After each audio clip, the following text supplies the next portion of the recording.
totally left aileron, Batman.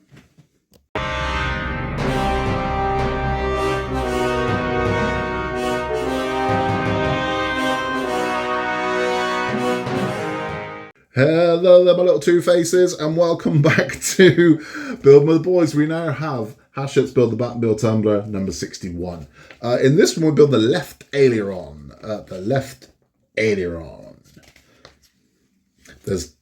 There's a lot to do, right? But there isn't a lot to do, but there's a lot to do. So this is, again, it's a weird one, this one. But it's what it is. We are attaching two pieces together. So from our box of bits, we get to turn two pieces into one piece, which is a good thing because we've got lots of pieces in that box. So the piece that we built in 60, we are attaching to the engine cover that we made in 58, I want to say it was. We'll be doing that, so that's good. So this is starting to come together, and you're going to start to get an idea of exactly what this is going to look like. So even though the piece count is relatively small on this one, the impact is relatively large. You'll see what I mean when we're done. At the end of this one, we're talking about stunts that appeared in The Dark Knight, and some very bloody impressive stunts as well. A lot of what you thought maybe was CGI wasn't CGI, and some of what you thought wasn't CGI was CGI, and we'll talk about that as well. If you haven't yet, please remember to like and subscribe. Without further ado, let's get this one open, let's get it built. Okay, let's see what we're dealing with in 61. Oh, they're giving us a screwdriver. Okay, it's interesting. Right, bunch of screws. We've got MP, plastic, CM, metal, AP, plastic, WP, plastic, mystery envelope. What is inside the mystery envelope? What is that? Christ, right? That needs to go somewhere safe immediately. Wee. Yeah, that's tiny. Right. Let's move that back into the box. Wow, that's ridiculous. What even is that? What even is that? It's just called pin. Okay. All right. Okay. Okay, good. We're using that straight away. So let's get these pieces open as well. That's, yeah, Christ, that reeks of carpet monster fuel right there. Okay, we have our ailerons here. The other elements there. Now, the ailerons are plastic.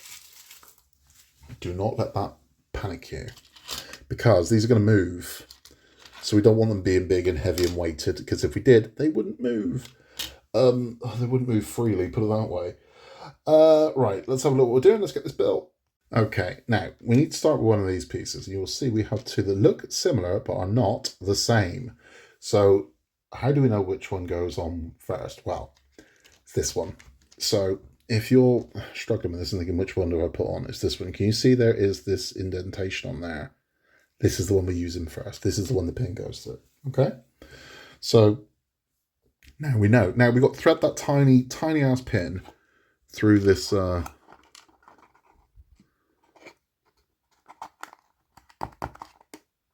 Christ, I've got it stuck in the box and put it in for safekeeping. Brilliant stuff, Scott. There we go. We've got to thread this tiny pin through this arm here. And then it's going to sit in our aileron here. God, it's times like this I wish I didn't have hands like boxing gloves, but I have. So what can you do? You can use tweezers is what you can do, but again, when you're using tweezers, you'll make sure you don't pinch so hard that you just ping this thing into oblivion, because this is pure carpet monster fuel. I can already hear the carpet monster sort of rumbling going, I'm having that. It's like, you ain't, mate. It's going on the tumbler. All right. So that's that one in and done. Phew. I don't know whether this is just precariously placed in there at this stage. We now need 61G, which is this piece here. And that is going to go over these two pieces here. Let's make sure there isn't a specific way. There is a specific way round. Okay, so again, this is the way round we're going. So we're going to slot over 61G like so. And then we are going to bring the aileron down on the other aileron down on top of it, so like a cover. So we take this piece here, we bring that one down, sits over there like, oh, you're going to stay in, you are going to stay in. There we go. Phew! All right, you can breathe easy now, that thing's in. Good. Right, and then we're going to put 3 MP screws in to hold this in place. Now, there is obviously some bloody tiny screws somewhere, which is why they've given us, and they are tiny screws, which is why they've given us this, which appears to be magnetised. That's good. Right, so let's get these tiny screws in.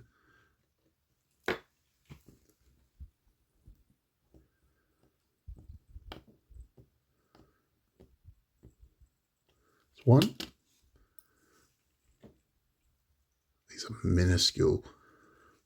They're not the tiniest. They're not as small as some of the ones that are on the Titanic, thankfully.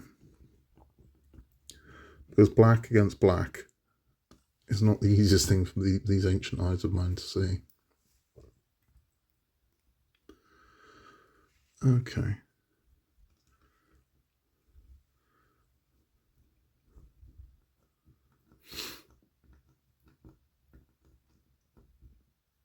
There we go.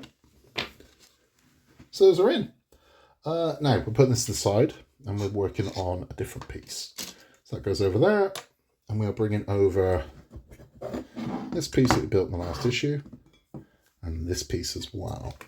So taking this, we're going to turn this around this way. I'm going to take this one and it's going to go around this way, and it's going to, what's it going to? How's that going? Really? What's going on top of what? This goes on top. Okay. There we go. So it's going on like that, basically. We're going to screw this in place, and we are going to use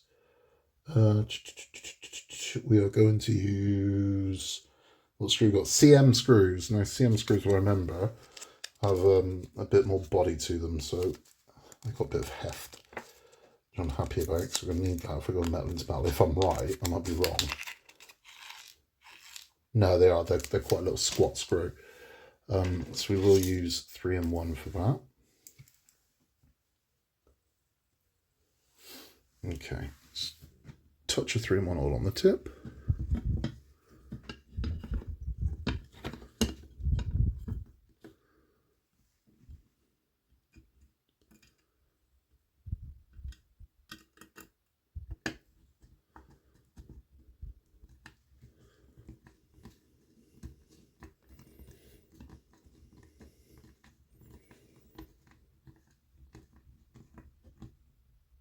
That's one.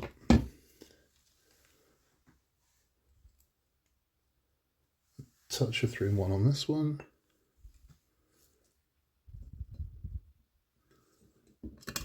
Oop.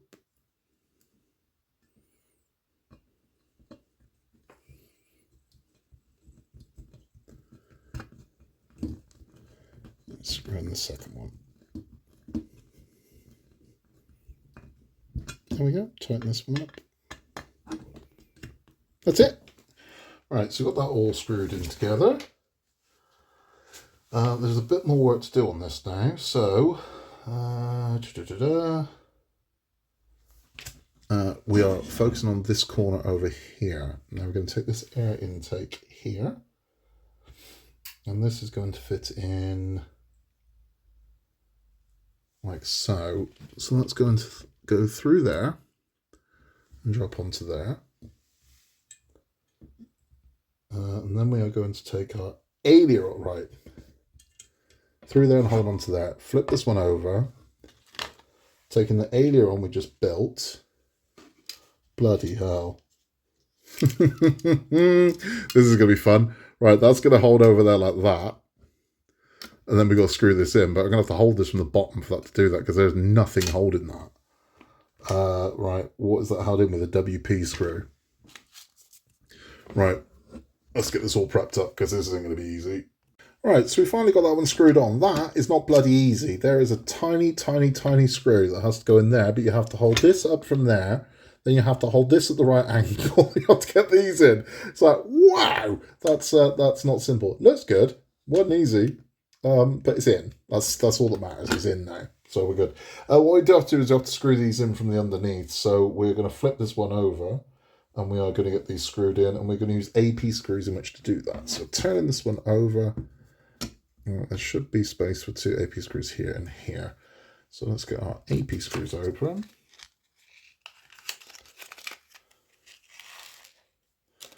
Right.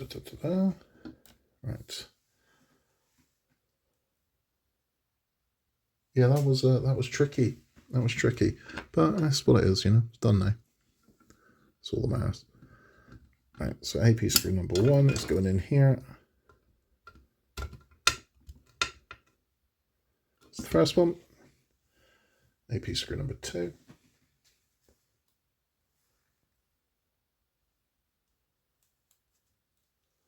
We'll be going in. Oh, hold on, let's make sure this is all stood in then. Which it isn't. Bloody thing.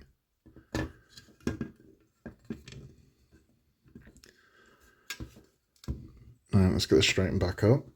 Okay, so that's those 2 screws in. The next thing we're doing is I already fitted it, but you can see here. We fit this piece to the side and we attach the pin to it.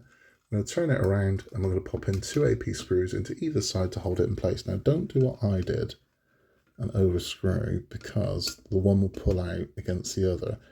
So put a little, about halfway in, take your other AP screw and do the exact same thing, go about halfway in and tighten them up.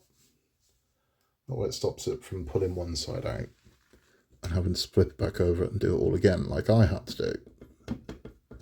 So learn from my mistakes. So go all the way down that one, tighten this one.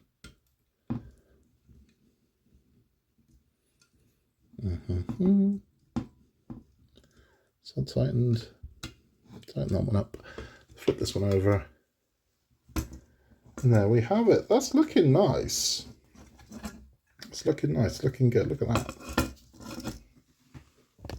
Looking good, right? Happy with that, and that is all there is to do in this stage. Let's have a chat. There we go. I was going to say nice and simple, but it wasn't simple. That little screw was a bloody nightmare. It was. But it's where it is now. These will move. Motors will move these eventually. I mean, you can kind of get an idea of how that's going to work. There's not tons of movement in them. You don't want tons of movement in them. You just want them to move. But you get an idea of how that's going to work. There's going to be another one. And then 2 more, so there's going to be 4 of these in total. But it's getting there. It's getting there. If you are just sticking around for build instructions, thank you for stopping by. If you're sticking around for our bat chats, we're talking stunts of the Dark Knight. Now, there are a lot of stunts in the Dark Knight. We're going to go over a couple of the sort of big ones. The big one is the 18-wheel truck flipping. It's not CGI, regardless of what you think. The scene where the 18-wheeler flips over is a physical effect. They did it. They filmed that. It was done with a hydraulic piston in the back of the truck. So at the very back of the truck, they've got a hydraulic piston that's just going to fire into the floor. So it's going to flip it from the back up. And they did it. So the problem they had with it was filmed on a city street. It was filmed in Chicago. And there were concerns of this is too big to be doing this. And they tried to talk Christopher Nolan out. It's like, we do it with a smaller vehicle, we do it with a SWAT truck. He was like, no, I want the 18-wheeler on that look. And they did it. Now, they had to do it where there was no manholes, so they had to find an area where they could do it where there was no manhole covers or sewage access or anything like that, because they needed solid ground for this to work. So they found a 60 feet patch, and they're like, this will do, it's got to be here. The stuntman did it, said he was so nervous about it, he kind of hid in an alleyway before it happened. But they convinced him to do it, it's going to be all right, don't worry. And it was filmed with IMAX cameras. It's going to be okay. We'll take a shot. If it doesn't work, we'll CG it. That was the kind of agreement. We'll do it. If it doesn't work, we'll use CGI. So they went for it. So in full Joker makeup, but he's also wearing a helmet that you can't see and a flameproof suit. He travels along and they detonated and boom, and up it went and off it went. And they did it in one take, because one take's all you're getting. You can't keep flipping 18-wheelers. They did it in one take, so that scene you see is exactly that. It is an 18-wheeler flipping through the air. That's what that would look like. It's real. A scene that is CGI, that you might not think is CGI, is a scene with the Batpod. So when the Tumbler is destroyed and the Batpod comes out the bike, that bike is a real bike. You can ride it. Apparently, it's a bloody nightmare to ride, but it does go. It is a real bike. It will run. But there is one scene on that Batpod that is CGI. The scene where he drives up the wall and reverses is CGI. So he does a wheelie up the wall and turns around to reverse. It's completely CGI. A lot of people say, no, it's real. It's not. That scene is 100% CGI. They've confirmed that. They couldn't do it. They're like, there's no way we'll just destroy the bike if we do that. So that scene is CGI. Another scene that isn't CGI is the bus crashing through the wall of the bank. So the bank heist at the beginning, that was the first thing they filmed. And they filmed it with the IMAX cameras. And the idea was, if the IMAX cameras don't work, we can go back and film it with normal cameras. So the very first thing they filmed is the very first scene of the film. It is the bank heist, so they could test the IMAX cameras. And it all went fine, but it's a listed building. They said, no, you can't drive a truck through the wall. Even though they were like, we'll replace the wall. No, you can't drive a bus through the wall. So what they did, and this is nuts, was they built a false wall. But the bus was too big to go through the doors of the post office. So what they had to do, this is craziness, is take the bus apart and rebuild it inside the post office. It was filmed in the post office. And on a hydraulic ram, they fired the bus through the fake wall. And that is how they did that scene. Then had to take the bus apart again to get it back out. That's just mad, but that's Hollywood, baby. More money than sense. But that's what they did. Another one, and this one's remarkable, is there's a stunt in the movie that caused a lot of controversy in England when it happened, because this is a funny thing. If we go all the way back to 2002 with Spider-Man, there was an uproar that people couldn't take their kids to see Spider-Man because it was a 12 certificate, which meant if you were under 12 years old, you had to be accompanied by an adult. Caused uproar. So they introduced 12A, which basically meant we're saying it's not suitable for kids under 12, but you make the choice, bring them if you want to. But we're telling you it's not suitable for children under the age of 12. So Dark Knight gets a 12A rating because that's now the standard, and parents start losing their minds over a certain magic trick. So the scene where the Joker stabs the pencil into the table, do you want to see a magic trick, and slams the guy's head into it, severing his eye, got into his brain, had parents in uproar. They were, this is disgusting. This is like, well, it does say 12A. It does say to you, not suitable for children, but you take the chance if you want to. So they were shut up pretty quickly. But that scene, they filmed 22 times. So it is a stunt. It isn't a fake pencil. It's a real pencil. What it required was for the stuntman to remove the pencil before his head connected with the table and then attach a prosthetic. So as he disappears out of sight, a prosthetic goes in. But he needed to do a move where he would remove the pencil just as he was about to hit it. His head hits the table and then he drops down. They used two tables. They used a real table, and then they used a prop table because of half they're going to use it, which was a rubber table. And he actually said he preferred the wooden table because he said the prop table was like running into a brick wall that somebody draped a towel over. He said it made no difference at all. He said he actually preferred the real table. The real table had more give than the prop table. But he filmed it 22 times and he got knocked out. Heath Ledger knocked him out. Heath Ledger infamously stayed in character on set, but not when he knocked out the stuntman. So the stuntman took way too many hits to the head on the table, knocked him out cold, and Heath Ledger dropped character immediately to make sure he was okay. But they filmed it 22 times, and he had a severe concussion from it because it is him smashing his head into a table. That's what you're seeing. He just moves the pencil before it happens. But again, we live in a world where a lot of that would have been CG. They were going to just CG it. But Nolan's like, no, I want it. If we can do it real, let's do it real. And I think it looks all the better for it. I really do. A lot of the Tumbler scenes and the Batpod scenes were filmed in Chicago, but not all of them. The scene where the Tumbler is destroyed was filmed in England, and it's it's nice to know some of it was filmed here. But it's remarkable. The scenes as well. There are two scenes. A scene in Batman Begins. There's a scene where Dark Knight Rises, where Batman is standing. Sorry, Dark Knight, where Batman is standing on a skyscraper. Again, it's not CGI. A lot of people think it's a CG. It's not. They got a stunt man, wear the outfit on, now stand on the ledge. Because for a helicopter ranger, try not to fall off. So he did have a safety rope, but those two scenes, that is someone standing up there. It's not CG. The scenes where you see Batman looking out across Gotham in silhouette, that is a guy. There's somebody up there standing on the edge of that skyscraper being filmed in the Batman suit doing that. It's remarkable. But again, it just looks better. You can spot CGI from a mile away. There's something in us that immediately goes, CGI. It's how we can spot AI pictures relatively easy. Go, fake, fake, fake. There's something as we know. So I think when it's real, you know it's real. When it's CGI, like CGI. And it's lost its impact. But knowing that a guy did these things, that's a guy driving that car, a guy flipped that car. It's just bloody impressive. It really is. That's all for this one. In the next one, we'll be talking about the marketing for Dark Knight. And we will be building the second left aileron, which means I can't put those bloody screws in, unfortunately, but that's the way it is. Tune in for that. We'll be back very, very soon with that. So that will be issue 62, I believe. Yeah, 62. Please remember to like and subscribe. You can contact us at buildingtheboys@outlook.com. In a world where you can be anything at all, just be nice. And remember, Gotham needs us. I'll see you next time.